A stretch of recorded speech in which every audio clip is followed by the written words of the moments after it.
watching Faith Unscripted, coming to you from the greater Chicago area.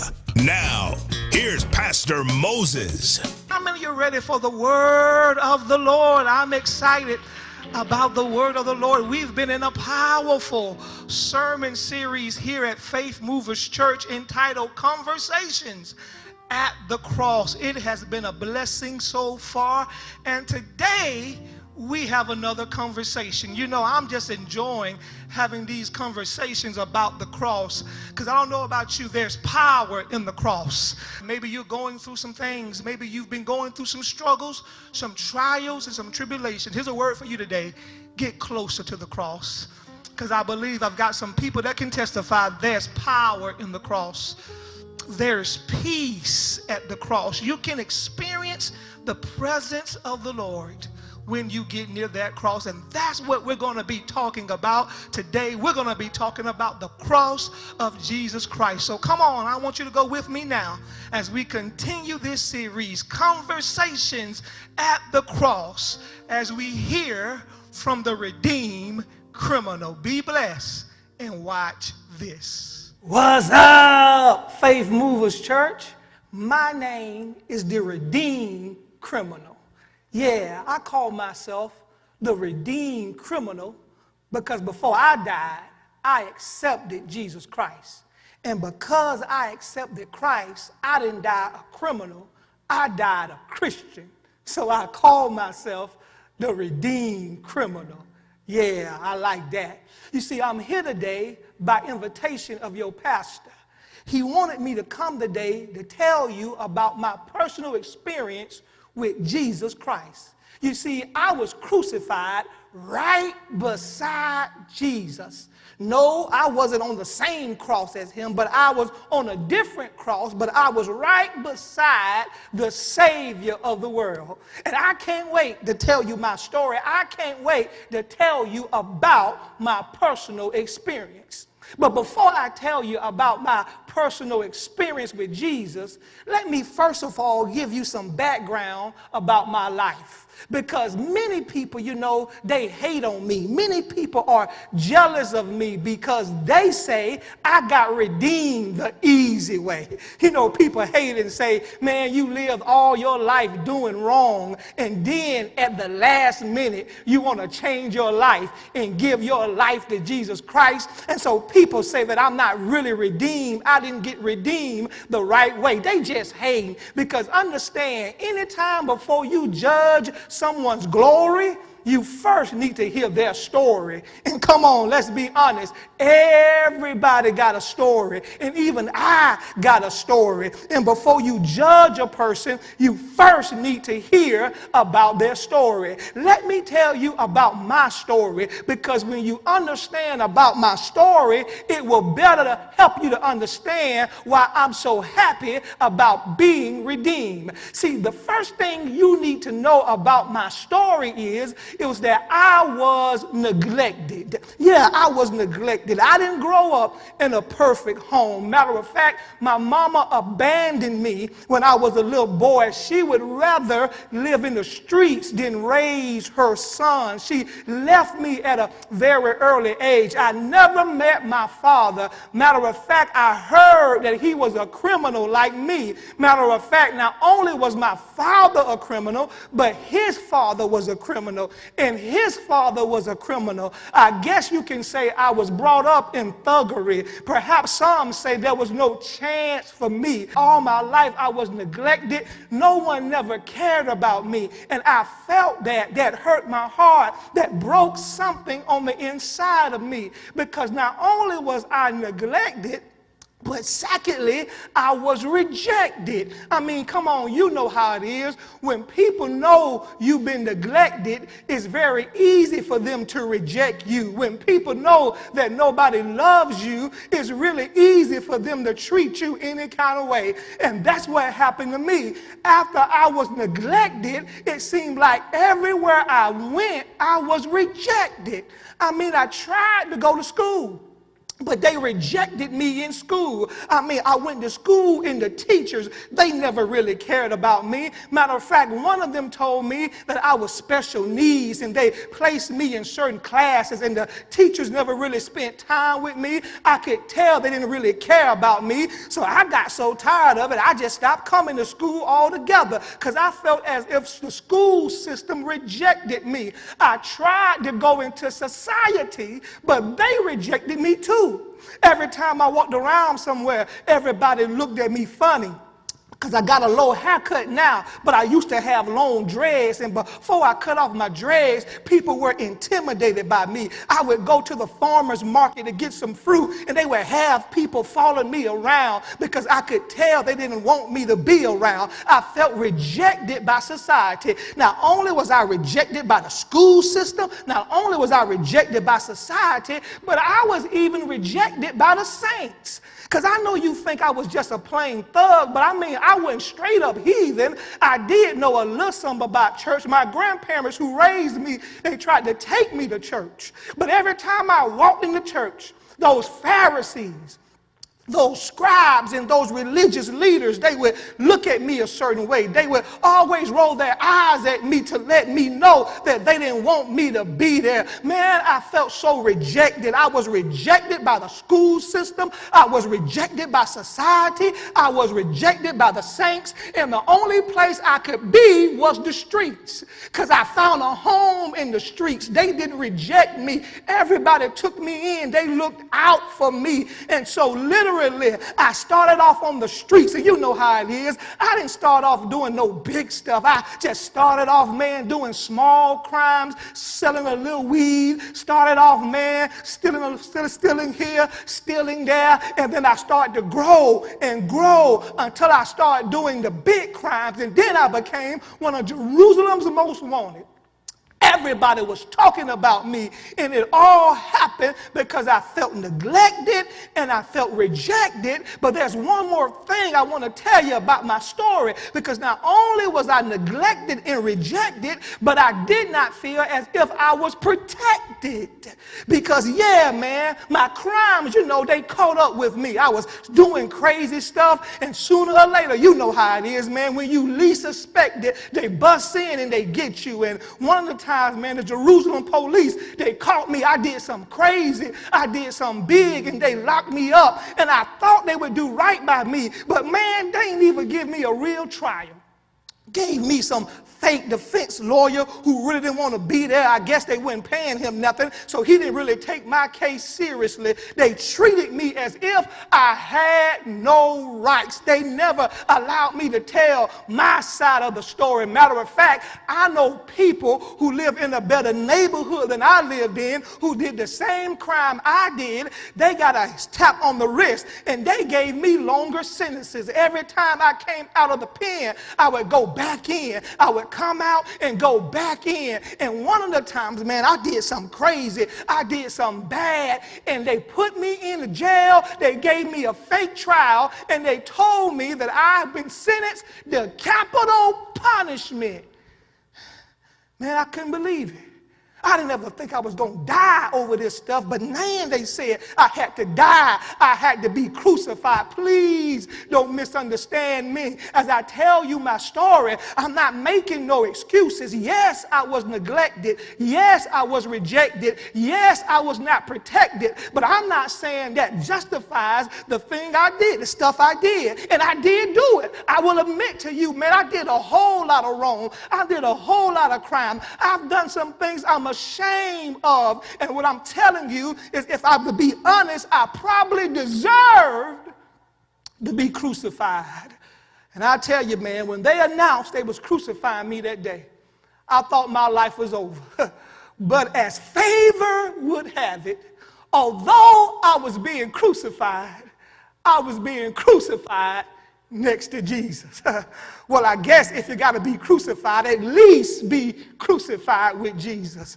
Because as I was crucified with Jesus, it was that experience that changed my life forever. And that's what I want to very quickly tell you about. I want to tell you about that experience that changed my life. And the first thing I want you to know about my experience with Jesus Christ, the first thing I experienced, y'all, was number one, I experienced conviction. Yes, when I was on the cross that day, I got convicted.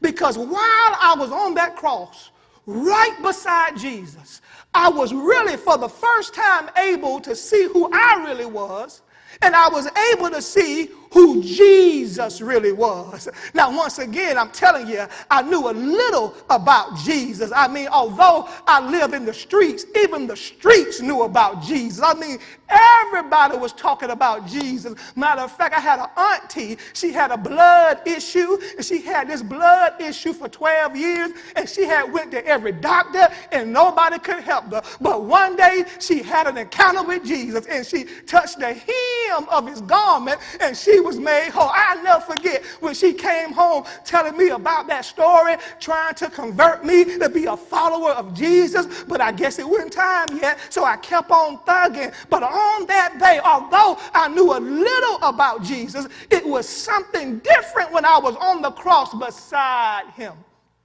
Because it was that day that I was able to see me for the sinner that I was. I was able to see all the wrong that I had done. You see, the first step to becoming a Christian is that you first have to admit that you need to be saved. There's so many people who can't get saved because they refuse to admit that they did anything wrong. But I'm telling you, it is something about that cross that when you get close to that cross will convict you like it convicted me that day. That day on the cross beside Jesus, I was able to see myself for the sinner that I was. And that's why you got to talk about the cross. That's why you all got to tell people about the cross, because the cross convicts. It is the cross that will make people who are hard become into a soft. It is the cross that will change a sinner and make him into a saint. The cross has power to convict. And that's what happened to me that day.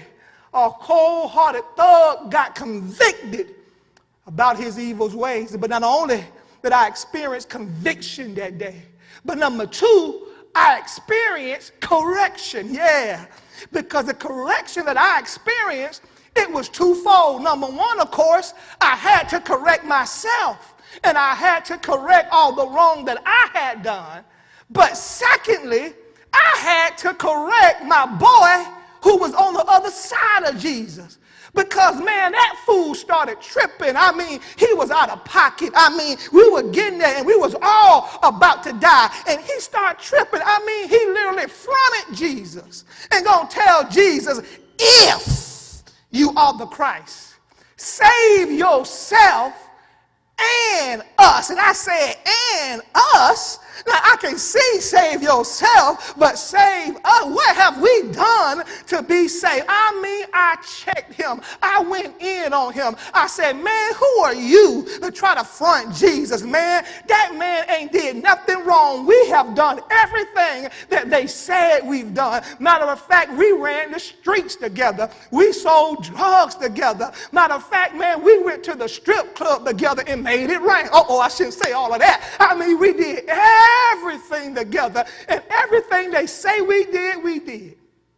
But Jesus, he was an innocent man. Man, that man did nothing wrong. All he did was heal people. All he did was love people. All he did was feed people. All he did was care for people. He did nothing wrong. He was an innocent man, and they were getting ready to kill him for something he did not do. And we did everything wrong. And I fronted him and said, you ought to be ashamed of yourself. I don't know what happened to me, man, but something came over me that I had to correct everything that was around me. And it was that day that I realized that when you are close to the cross, it will cause you to correct things that are around you. See, when you get close to the cross, there are certain people you can't keep in your life. When you get close to the cross, there are certain things you can't even do in your life. Why? Because the cross will demand that you correct some things around you. And maybe I'm talking to somebody who needs to change. Maybe I'm talking to somebody, you need to correct some things or some people in your life. Can I invite you to draw closer to the cross? Because when you draw closer to the cross will correct everything in your life. And that's what I experienced at the cross. I experienced conviction. I experienced correction. But here's the last one. I experienced conversion. Yeah. What I'm saying is, at that cross that day, my life changed forever. I mean, my life changed from being a criminal to being a Christian, from being a sinner to being a saint. And I never forget how it happened, because once I got through being bold and checking old boy, all of a sudden, something came up on the inside of me. And I asked Jesus a crazy request. I had no business asking him for this, because I knew in my heart that I really didn't deserve it. But I thought about it. If what they said about him is really true, maybe he will receive me for who I am. And so that day I gave him a crazy request. I said, Lord, when you enter into your kingdom, holler at your boy. When you enter into your kingdom, remember your boy. And I'll never forget how I felt when I said that, because I just wanted the Lord to remember me. I told you about my story. All my life I've been neglected, rejected, not protected. And I just wanted somebody for once to remember me, to remember the good that I wanted to be, to remember the good heart that is really on the inside of me. Have you ever been at a place that you just wanted to be remembered? You wanted somebody to look out for you? I said, Jesus, I don't know if you can or not, but when you get there, can you just remember me? I'll never forget what he said. He looked at me and he said, today you will be with me in paradise. I can't believe it. You mean I made it into paradise? Me? All my life? The crime I've done? The one who was neglected, the one who was rejected, the one who wasn't protected. And just to think, it only took one ask.